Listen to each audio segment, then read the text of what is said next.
Developing Communities of Practice. The Caribbean Leadership Project is on a mission. With funding from the Canadian government's Department of Foreign Affairs, Trade and Development, this project aims to support the development of a network of adaptive leaders equipped to navigate the transformation of their public services and regional institutions. These goals are being accomplished under 5 pillars: the Leadership Development Program, support for the creation of an enabling environment in which leadership development can flourish, research in areas of leadership, the establishment of networks for continuous learning and development, and the creation of communities of practice that enhance the project's resource. With the establishment of communities of practice, the Caribbean region can look forward to a network of resource persons who can work collaboratively to address the learning and development needs of the public service. But is it really possible to share and work collaboratively when that workspace is regional, where the individuals are geographically separated? Can there be a regional community of practice? In response to a special request from the Government of Saint Lucia, the Caribbean Leadership Project saw an opportunity to answer these questions. The project agreed to assist the Government of Saint Lucia with the Public Service-wide Learning Needs Assessment. In September 2014, 12 individuals from 7 CARICOM countries were invited to take on the task of conducting the assessment. They were diverse professional backgrounds. None had met before, and they were new to conducting learning needs assessments. They were, however, linked by a common thread: their desire to increase their knowledge and technical skills in the field of adult learning and development. This is the journey of the Regional Learning Needs Assessment Team and their growth towards becoming a community of practice. This is our story. Prior to becoming part of the RLNA team, only 3 members had prior experience participating in an established community of practice. None of us had worked on a collaborative regional project, as was necessary for the St. Lucia Learning Needs Assessment. Yet, after the first 5 days together, it was evident that there was a connection developing among prior strangers. It was our first introduction to being part of this process, and for me, I was very unsure of what was expected. There were very few persons in the group that I had known prior to coming to St. Lucia, but after 5 days, I am already beginning to feel like I am part of something good, something that is bigger than myself, a network, a community of friends and colleagues. Today, Friday, there is a great level of happiness, knowing that we have accomplished quite a lot. There is a scope that was developed. We have established our purpose, which is very meaningful as it gives the true picture of what is expected of us. The first week we were here in September, it was hectic. It was really hectic. It took a lot of us we were individuals. So the journey of that week really helped us to become a team. In the 5 months that followed, all interaction among the RLNA team was virtual. And after those 5 months, all 12 individuals described themselves as members of a community. What might have contributed to our team's development so far? In the words of the RLNA team members, there are many factors working in our favor. Capitalizing on the face-to-face opportunities, while refusing to defining the virtual space as an obstacle. Commitment to the work of the team. Open dialogue, a shared sense of responsibility, unity of purpose. Sharing our knowledge, skills, and experience and gifts for the benefit of the team. Paying consistent attention to team relationship building. In order to sustain a community of practice, the experience must be a valuable one to the participants.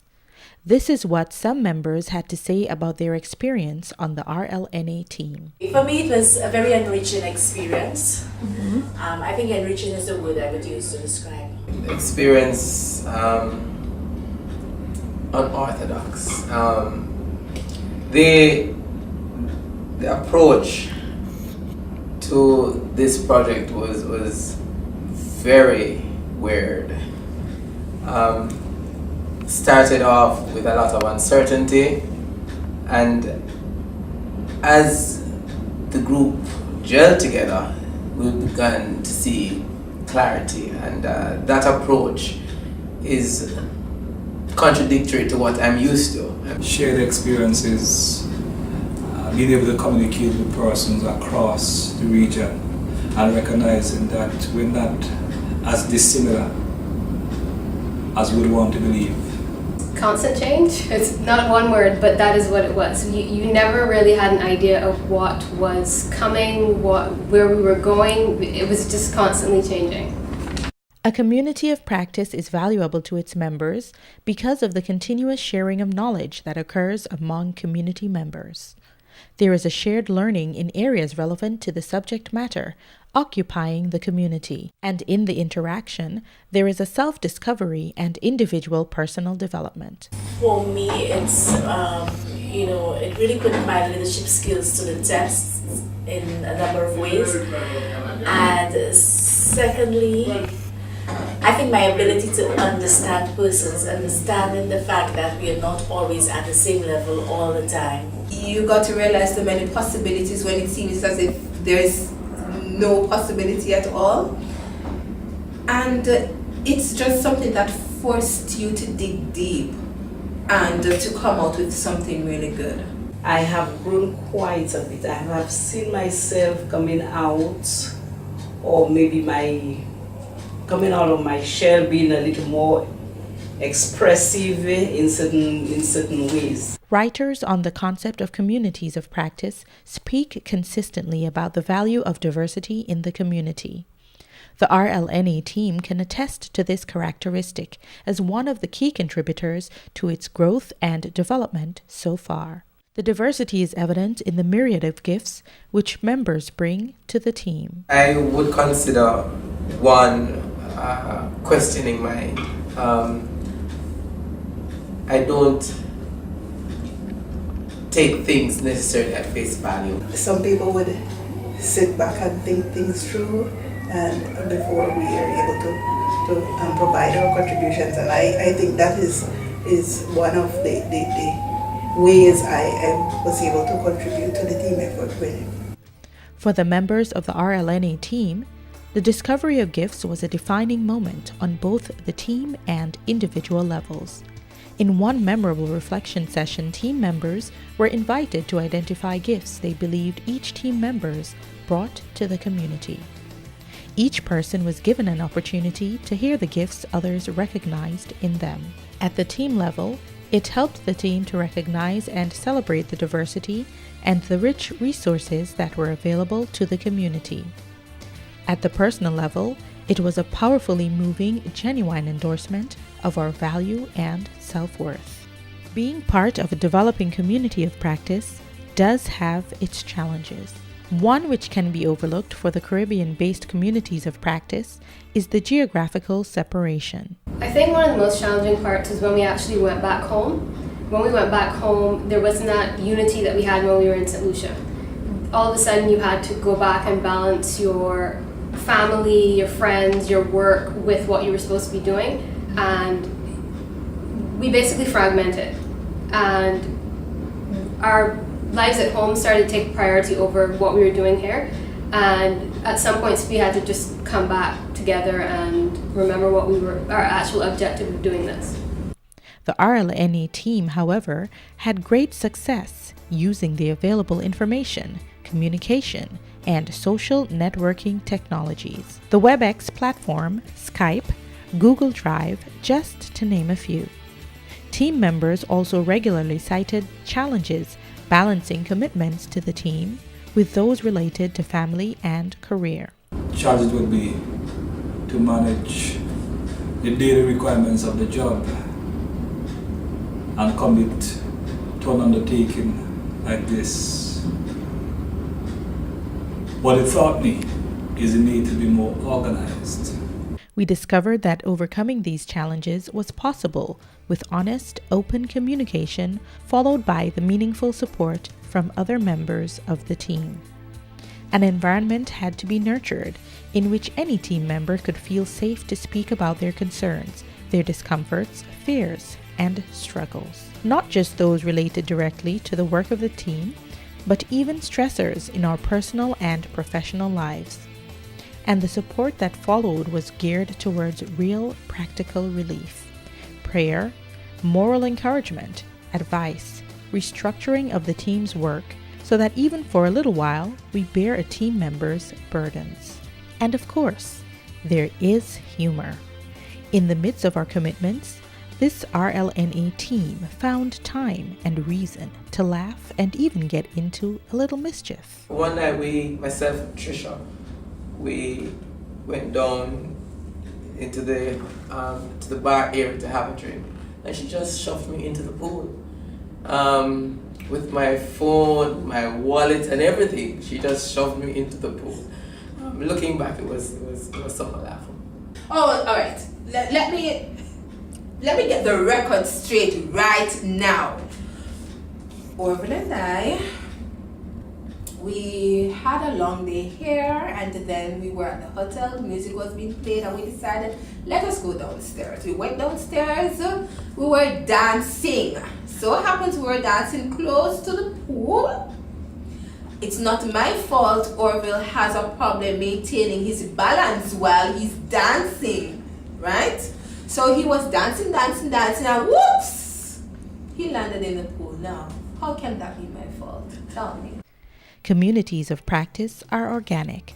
They grow and develop naturally as any organism that has a life of its own. Notwithstanding this, the RLNA team's journey towards becoming a thriving community of practice was enhanced by the presence of two facilitators, catalysts in many ways, Kelly Culver and Marialina Hulshoff. Their guidance and support proved to be key success factors, not only in terms of the team fulfilling the mandate to its work clients, but also in the strengthening of the team itself, thus setting a firm foundation on which a community of practice might be built. Working on the Regional Learning Needs Assessment team has blessed us with learning gems that we have already taken back to our respective professional and personal environments. Team Reflection Circle. The open recognition of gifts in each other, stepping back periodically and taking a helicopter view so that we could see the bigger picture and remind ourselves of the importance of purpose in all that we do. And the one nugget that perhaps had the deepest impact on us. Trust the process, because that is what I've learned to do. And from the time we first met, we were told that we needed to trust the process and allow the process to unfold, and that is what I did. And I am happy with the results that we have. Trust the process. Trust the process and do the cha-cha-cha. Trust the process and do the cha-cha. Trust the process and do the cha-cha-cha. I think that has become the team logo or motto. We continue to experience the benefits of participating in a regional collaborative effort, the formation of a region-wide network of resources, the establishment of lifelong friendships, sharpening communication skills, increased knowledge and skill in information communication technology. All of these are foundation elements of a vibrant community of practice. And in the very near future, the Government of Saint Lucia would begin benefiting from the collaborative work of the RLNA team. The RLNA team members would like to see these benefits multiplied across public services and institutions. We hope that the experience of this team would help to pave a smoother path for the creation of additional communities of practice. And in that spirit, the RLNA team passed